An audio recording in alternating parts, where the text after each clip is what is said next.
and welcome back to my channel. So today's video will be the long-awaited, for some of y'all, video about scamming and how to be aware of scammers in Korea when it comes to the modeling visa, which is the E6 or the C4. If you have yet to watch my other videos about modeling in Korea, make sure you watch those other videos before watching this one. So this video will basically be more about like scamming, how to avoid scamming, and how to notice if your contract is a scam or slightly is a scam. So let's get started with today's video. So if you guys do not know, I have been modeling in Korea for almost 4 years now. It's like 3.5 years, and I have gotten to know a lot of agencies. I've gotten to know a lot of agents, a lot of managers, and by me knowing those agents, managers, and agencies, I have got to know how they put the scammation of the nation in contracts, how to spot a scammer from a mile away, and how to make sure you are not being part of the scam. Till this day, when I work, there are some girls that I meet that I hear them talking about their contract, and I'm like, girl, you are being scammed, because that is not legal. But there's always those situations where I'm just like, how are people signing these contracts when they are clearly scamming you for your money, girl? Let's get into what to be aware of when you are like looking for a contract for modeling in Korea, and things that are red flags and things that you should be aware of.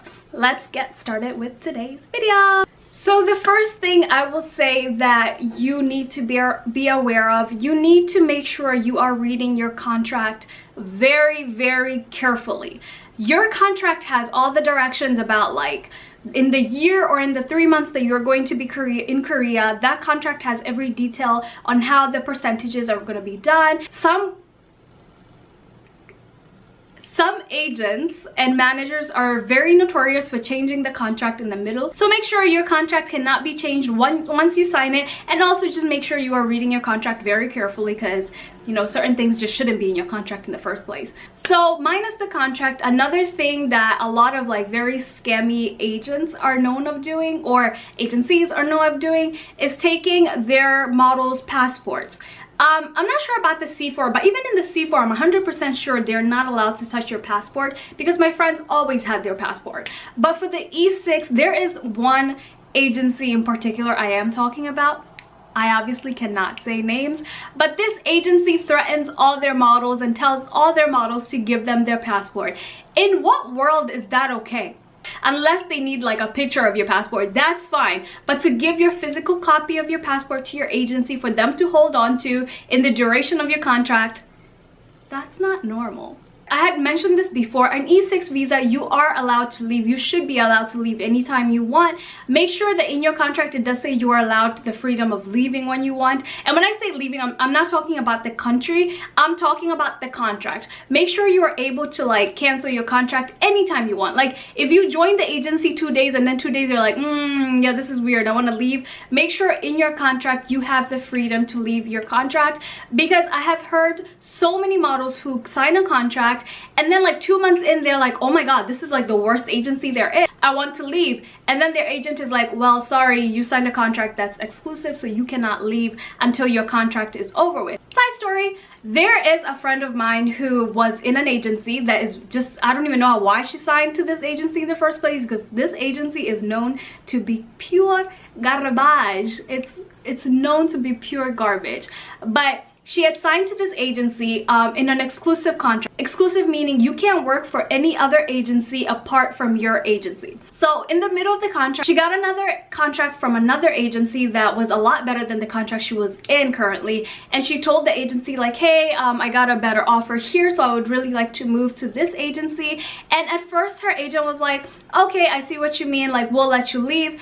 And then the day of, when they were supposed to get together and for her to get her documents to leave the agency, the agent was like, sorry sis, you're gonna have to finish your year out. And my friend could do nothing about it, because she signed a contract, and in that contract her agent could do anything they want. Like it didn't matter what she said.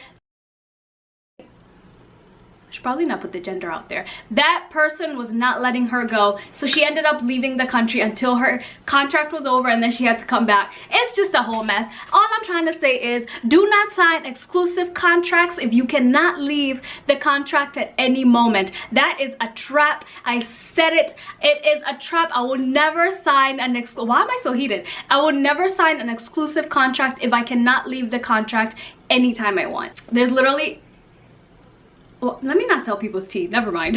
Another thing is, it might be best to have a lawyer look at your contract. Now, when I'm signing a contract, first I ask for an English copy and also a Korean copy. And if you are able to have access to a lawyer, make sure your lawyer reads it first and then tells you if you should or should not sign. Because people will try to finesse you with a contract that you don't understand. Make sure you are understanding what your contract says, because finessing is real out here. They are trying to make money off our backs, and they will if you don't read that contract right.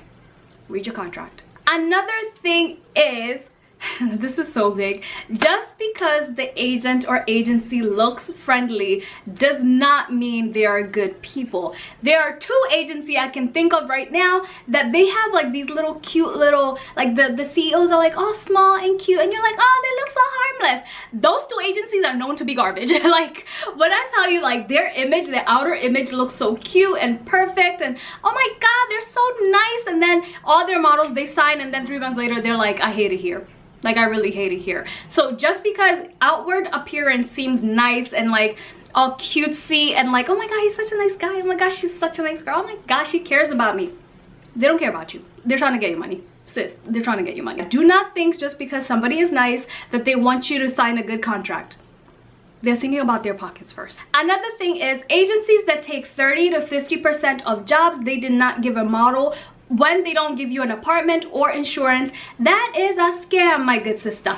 No agency should be taking more than 15% if they did not give you that job. If they are taking 30 to 50% of a job they did not even give you, that is a scam. Because why? You didn't give me that job. That doesn't make any sense. But taking 30 to 50% is a lot, especially if they're not offering you housing, if they're not paying for your insurance, if they're not paying for any of your bills, your phone bill, if they're not paying for anything like that. 30 to 50% is ridiculous. There are a lot of illegalities that are caught up in the E6 visa. As I had said before, there are a lot of street workers. Did I call them streetwalkers? There are a lot of streetwalkers. If you don't know what that means, you're maybe too young, who work on the E6 visa, and that is very much illegal. So make sure you're not being caught with an agency that supports that type of work. You're not being caught with an agency that promotes that type of work. I know there is an agency that kind of tells their models, oh, if you need extra money, I can help you out, girl. But then you end up working in a karaoke room where you're serving like alcohol to like old men and they're touching up on you. Like, that's not legal on the E6 visa. Technically, anything that is not in the entertainment business, I guess that's kind of entertainment though, isn't it? Well, it's not legal entertainment, but it is entertainment. But anything that is not considered legal entertainment in the E6 visa is considered illegal. So you can't work for a cafe, you can't teach English, you can't be doing other extracurricular jobs if it's not in the entertainment industry.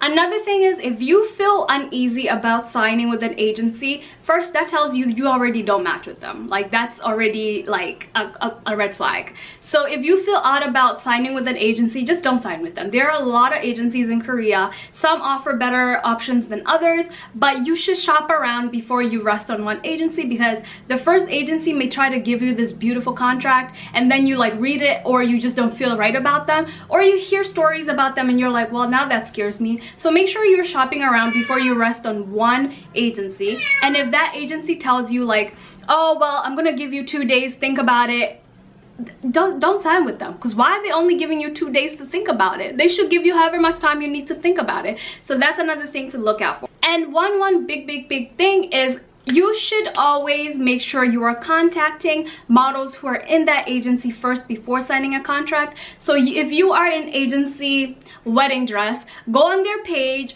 check who they follow, and most likely the people they follow are their models, and just send them an email or a DM and be like, hey, I saw you're working with this agency, I'm gonna sign a contract with them soon, can you give me a personal review of them and how you feel working with them? Something like that could be very beneficial. The last video I posted about modeling in Korea, there were 2 people that messaged me about their agency that they're in right now. One of the girls signed with a really bad agency, and then the other girl signed with an agency I don't even know, so I couldn't even help her out. But just message someone who knows that agency so you can get a review that's true. Because an agency is, if an agency puts you with a model in their company, it's probably a model they like and a model that likes them, so they're gonna give you positive reviews. But if you just go on your own finding random models that they work with, you have a bigger chance of getting an honest review about them. For me personally, in my opinion, by the way, this whole video is my opinion, so if an agency feels butthurt about what I'm saying, it's my opinion. But any agency that puts "we sponsor E6 visa" on their bio, or "we sponsor visa," or "we are looking to sponsor visa," anything about sponsoring an E6 visa, that is weird as hell. Like, that is the weirdest thing ever. Like, why are you looking for models by telling them we'll give you a visa? Shouldn't it be like, let me check your com card, let me check your portfolio, let me have a meeting with you, because that's what my agency does, and then we'll sign with you. But to put "we sponsor an E6 visa," or "we are looking to sponsor a visa," or "we are looking for new faces to give a visa to," sus. That's not normal. That is just weird. And especially because I know when you message those people, they will ask you for $2,000 for them to give you an E6 visa. So it's basically a scam. I said what I said. It's a scam. What y'all doing is a scam. It's very weird to put "we will sponsor your E6 visa" and then ask people to give you $2,000. Are you okay, my guy? For me, a legit agency will first ask you for your com card, they will ask you for your portfolio, they will ask you about all the jobs you've done before, they will ask for your measurements. And if an agency doesn't do those things, I personally just think they're just scamming, they just want money, they're just trying to take a huge percent from your cut, and that to me is scamming. That to me is a red flag.